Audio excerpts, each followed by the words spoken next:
Hi, I'm Medicine Woman Brenda Bates, and I'm here today to talk about two states of mind. We have the spiritual mindset and the ego mindset. The spiritual mindset is that a part what you use and you learn to find out what it is through your awakening. It is a place of non-judgment. It is complete discernment, complete respect.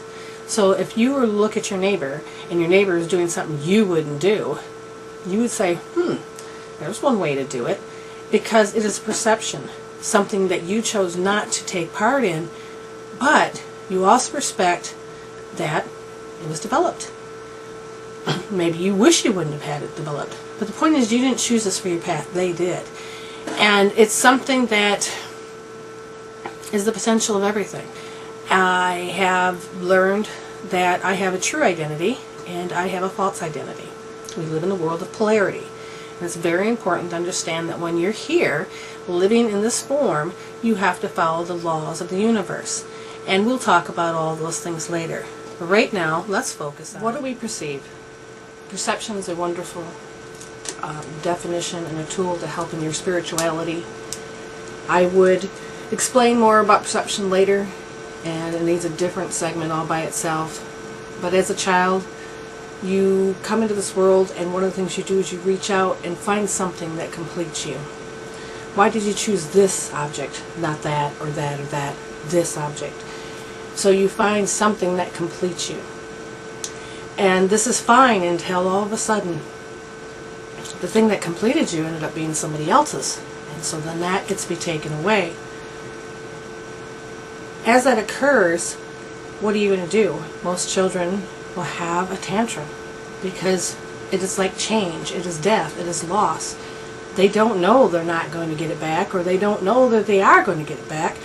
They don't know the reasons that it belongs to somebody else. They just know that it completed them, and now you've taken it away. The pain, the feeling, the sense of loss, it sets in. Now, some kids are prone to get over things easily, and then some are in their minds going, recorded it, and it can be very detrimental. It doesn't have to be a tragedy for it to mark your life, for the rest of your life to play itself out, which we'll talk more about later.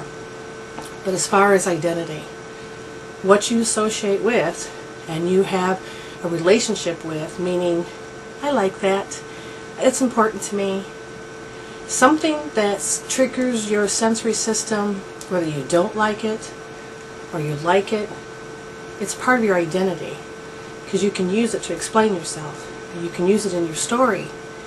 You allow yourself to live your life through what you have relationships with.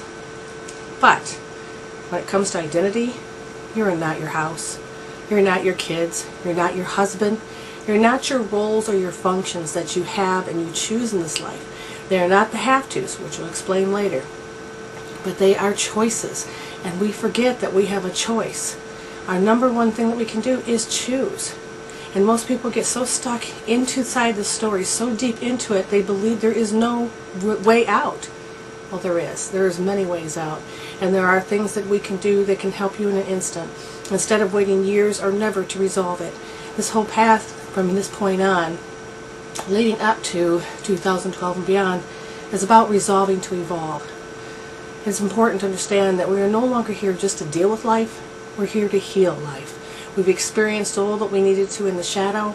We are now remembering who we are, and so as we walk through that muck, we are able to let go and detach things that no longer serve us. And I'm not talking about doing it the ego way, where you allow yourself to just go, oh, I ignore that, oh, that didn't exist, or push it aside and give yourself 1,000 affirmations and still have that same feeling that sets inside of you, and you know it's still there.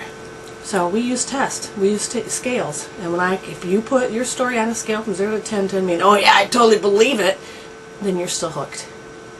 And if you say, well, there's no number, but if I asked you a color and you says it's red, you're still hooked.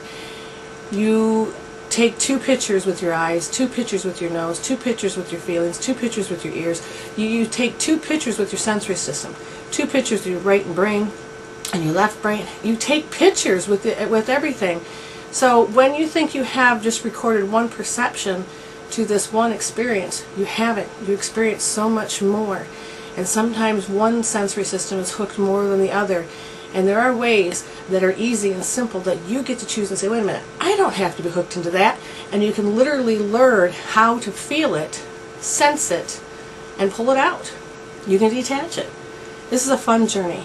And I hope you stay with me, because if you mark yourself right now and you actually are able to take the learnings that I have, and then you come in and we've had sessions, or we're able to do sessions on the phone, you're going to be able to look back and say, oh my gosh, look how much I've grown.